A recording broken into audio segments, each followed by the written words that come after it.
Hello students, welcome once again in JPIC Digital Study. Students, in the last video we have read about the chapter 1, the portrait of a lady till paragraph 10. Today we will read from paragraph 11 to the last para of the lesson. Now see your textbook and listen the chapter and see. The next morning she was taken ill. It was a mild fever and the doctor told us that it would go. But my grandmother thought differently. She told us that her end was near. She said that since only a few hours before the close of the last chapter of her life, she had omitted to pray. She was not going to waste any more time talking to us. As we all know, that the grandmother was always chanting prayers, but last day she could not do so. And when she was suffering with some problems, we called her that we are going to get her to the doctor, but she announced that it was her last time and she would not want to go anywhere. She only want one thing, that she want to pray. दादी अपने अंतिम दिनों के पड़ाव पर थी. Writer कहता है कि उस दिन जब उनका स्वास्थ्य कुछ गड़बड़ हुआ तो मैंने और मेरे परिवार वालों ने कहा कि हम उन्हें लेकर के डॉक्टर के पास चलते हैं, लेकिन उन्होंने कहा कि मैं अपने जीवन के अंतिम पड़ाव पर हूँ, मेरी मृत्यु निकट है और मैं चाहती हूँ कि इस बचे हुए कुछ क्षणों में मैं अपने ईश्वर की आराधना करूं, प्रार्थना करूं. We protested, but she ignored our protests. She lay peacefully in bed praying and telling her beads. Even before we could suspect, her lips stopped moving and the rosary fell from her lifeless fingers. A peaceful pallor spread on her face and we knew that she was dead. We protested. हमने मना किया, हमने विरोध किया, उनको रोका कि वह प्रार्थना न करें. But she did not heard us. उन्होंने हमें नहीं सुना. She began to pray, lying on her bed and chanting. After a few moments, her lips were silent. We knew that she was no more.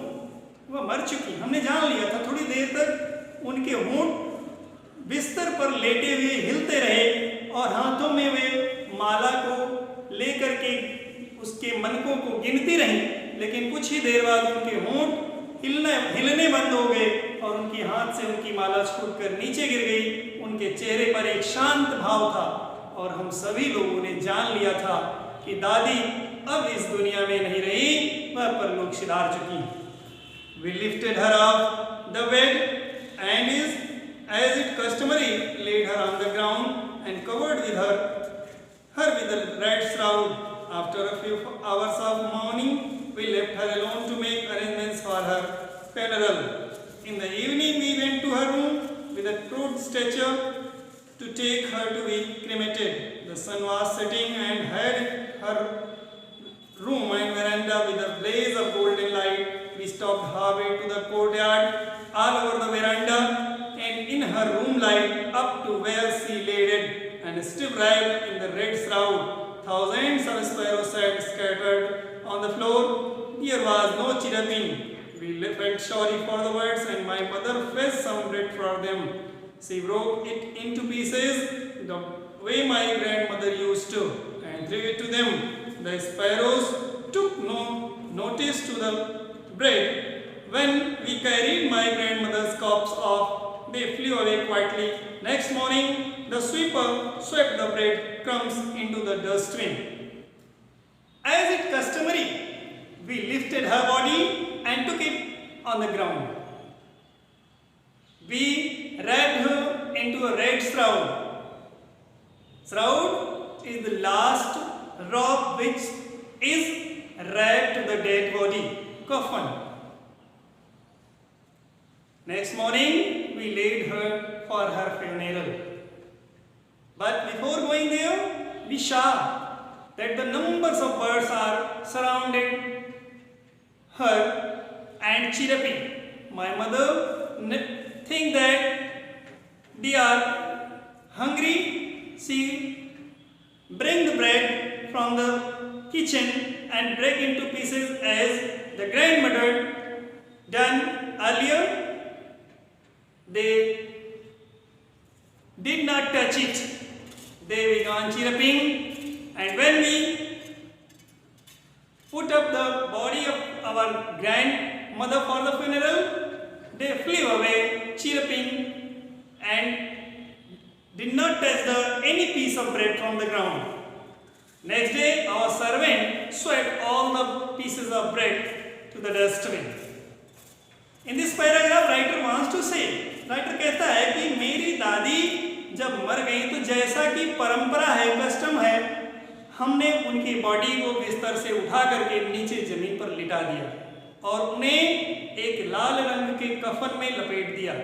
कुछ देर तक तो हम रोते रहे, विलाप करते रहे, और जब अगले दिन हमने देखा कि दादी के शव के चारों ओर सैकड़ों की संख्या में छोटे छोटे पक्षी आकर के बैठ गए और जोर जोर से चहचहा रहे थे, मेरी माँ को यह एहसास हुआ कि पक्षी भूखे हैं। उन्होंने रोटियों के कुछ टुकड़े लिए और उनको छोटे छोटे टुकड़ों में तोड़ दिया जैसा कि दादी किया करती थी और उन पक्षियों के सामने डाल दिया, लेकिन उनमें से किसी भी पक्षी ने एक भी टुकड़ा नहीं छुआ।